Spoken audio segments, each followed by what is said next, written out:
Well, as we go through the summer months, it's a lot of fun to preserve the harvest from our garden. Now, when you think about preserving the harvest, you usually think of preserving vegetables, either cooking them, freezing them, or canning them so that you can eat them later in the winter. But you can also preserve some of your flowers to enjoy later in the winter too, when they're not blooming out in your garden. And there are several ways to do this. Now, one of the common ways to preserve flowers is to dry them.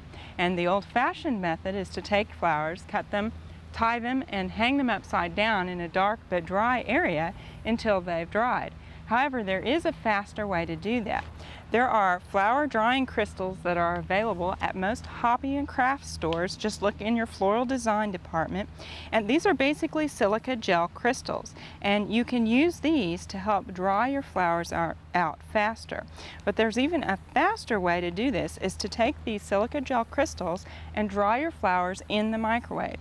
Now, this is a really easy process and it doesn't take very long at all. And when you're done, you have some wonderful dried flowers. Now, to start with, you want to harvest your flowers when they're at their peak, but before they start to go down, and basically where you'd want to have them. So if they're starting to go to seed or drop their petals, that's too late. So harvest them just right after they've opened up to their full position. Or if you'd like to do buds, you can actually dry them when they're in their bud stage instead of when they're in their open stage. Now, here I've harvested some zinnias, some Zinnia linearis, and then some of the other zinnias that we have here. And we want to harvest them in the morning when the plants are still full of water and they haven't wilted. And you can keep them in water until you want to dry them. Now, when we are drying, you can notice here that I have two different sizes of flowers. It's a good idea to dry flowers that are the same size at the same time here, because they're going to take a little bit of different cooking times in the microwave. So what we would want to do would be to do all of our bush zinnia, or Zinnia linearis, here first, and our larger zinnia in another batch.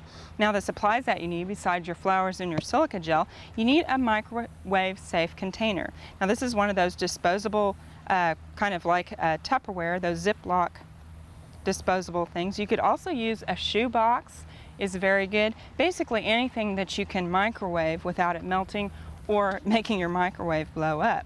Now, what you want to do to start is to take some of your silica gel crystals and put about a ½ inch layer in the bottom of your container. So we're going to go ahead and get that fixed up here.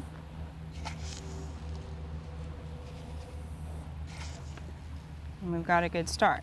Kind of shake it so that it's level. Get a few more there.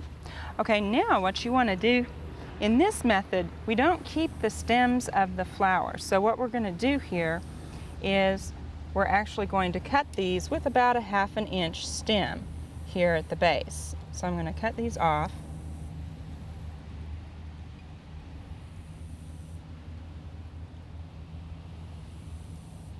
The next thing that you want to do is you want to place those flowers in your gel, and you want them facing up. And looks like we might need just a little bit more gel in here. I think I'll put another scoop in. But you want to make sure that your flowers are facing up, and the other thing that you want to make sure is that they're not touching each other. So we'll just place them in here with plenty of space around them. Press them down in our crystals here, and I'm just going to try 3 here to start with.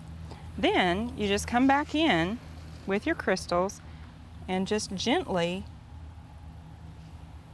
fill in until you've got those covered with the crystals.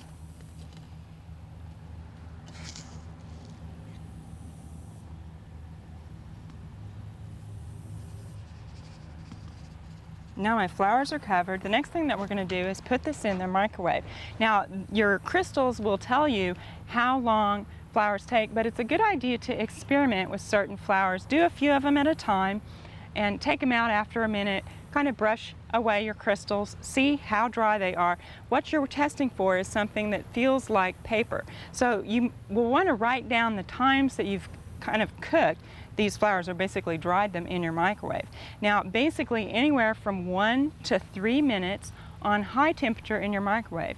Now, if you have larger flowers, say you're preserving a rose or something like that, you're going to want to use a lower, like a medium setting on your microwave, and then microwave them for anywhere from 3 to 5 minutes. So this is going to be the part where you have to experiment and test. So we're going to go pop these in the microwave. We'll come back and see what they look like.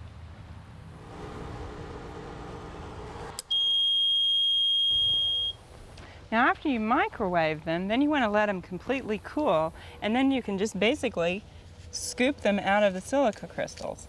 Now I microwaved these for just a little over a minute, and you can see that we have a very nicely dried zinnia here.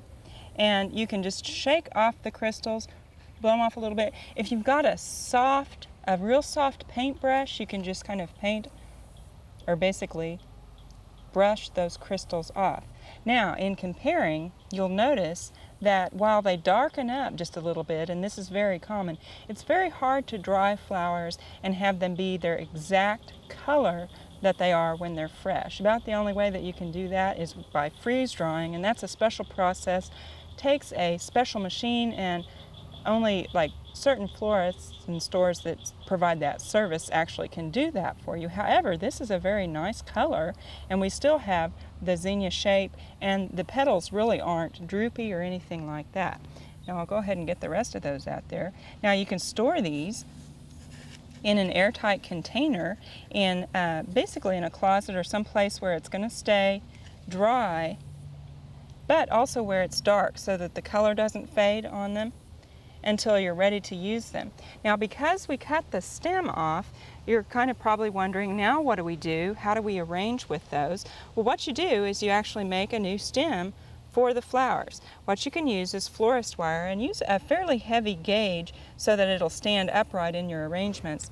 You also want a smaller gauge florist wire, and then some florist tape, which is basically a tape with a waxy coating on it that pretty much sticks to itself.